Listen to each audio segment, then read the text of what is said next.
Hi all, ಇದು last Saturday mini vlog ಆಗಿರುತ್ತೆ. ನಾವಿವಾಗ ಮನೆ ಶಿಫ್ಟ್ ಮಾಡ್ತಾ ಇರೋದ್ರಿಂದ ನನಗೆ ಈ ಮಿನಿ ವ್ಲಾಗ್ನ ಎಡಿಟ್ ಮಾಡಿ ಅಪ್ಲೋಡ್ ಮಾಡಲಿಕ್ಕೆ ಟೈಮ್ ಸಿಕ್ಕಿರಲಿಲ್ಲ. ಹಾಗಾಗಿ ಸ್ವಲ್ಪ ಲೇಟಾಗಿ ಅಪ್ಲೋಡ್ ಮಾಡ್ತಾ ಇದ್ದೀನಿ. ಇನ್ನು ಇವತ್ತಿನ ಬೆಳಗ್ಗೆಗೆ ಒಂದು ಹರ್ಬಲ್ ಟೀನ ಮಾಡ್ಕೊಂಡಿದ್ದೆ. ಹಾಗೆ ಸುಮಾರು ದಿನದಿಂದ ಒಂದು ಫುಡ್ ಪ್ರೊಸೆಸರ್ನ ತೊಗೊಳ್ಬೇಕು ಅಂದ್ಕೊಳ್ತಾ ಇದ್ದೆ.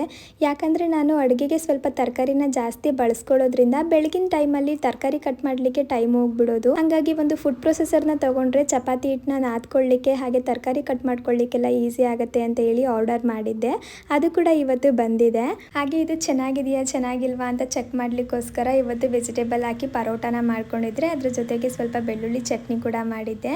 ಹಾಗೆ ಮನೇಲಿ ತರಕಾರಿ ಎಲ್ಲ ಖಾಲಿ ಆಗೋಗ್ಬಿಟ್ಟಿತ್ತು. ಜೊತೆಗೆ ಫ್ರಿಜ್ನು ಕೂಡ ಡೀಪ್ ಕ್ಲೀನ್ ಮಾಡಬೇಕಿತ್ತು. ಆ ಕೆಲಸನೂ ಕೂಡ ಮುಗಿಸ್ಕೊಳ್ತಾ ಇದ್ದೀನಿ. ಹಾಗೆ ಸುಮಾರು ಜನ ನನಗೆ ಕಮೆಂಟ್ ಮೂಲಕ ಕೇಳ್ತಿದ್ರಿ, ನೀವು ಹಣ್ಣು ತರಕಾರಿಗಳನ್ನೆಲ್ಲ ಯಾವ ಥರ ಸ್ಟೋರ್ ಮಾಡ್ಕೊಳ್ತೀರಾ, ಹಾಗೆ ಎಷ್ಟು ಖರ್ಚಾಗುತ್ತೆ ವಾರಕ್ಕೆ ಅಂತ ಹೇಳಿ. ಇದ್ರ ಬಗ್ಗೆ ಎಲ್ಲ ನಾನು ಇವತ್ತು ಒಂದು ಲಾಂಗ್ ವಿಡಿಯೋ ಮಾಡಿ ಯೂಟ್ಯೂಬಲ್ಲಿ ಅಪ್ಲೋಡ್ ಮಾಡಿದ್ದೀನಿ, ಚೆಕ್ ಮಾಡಿ.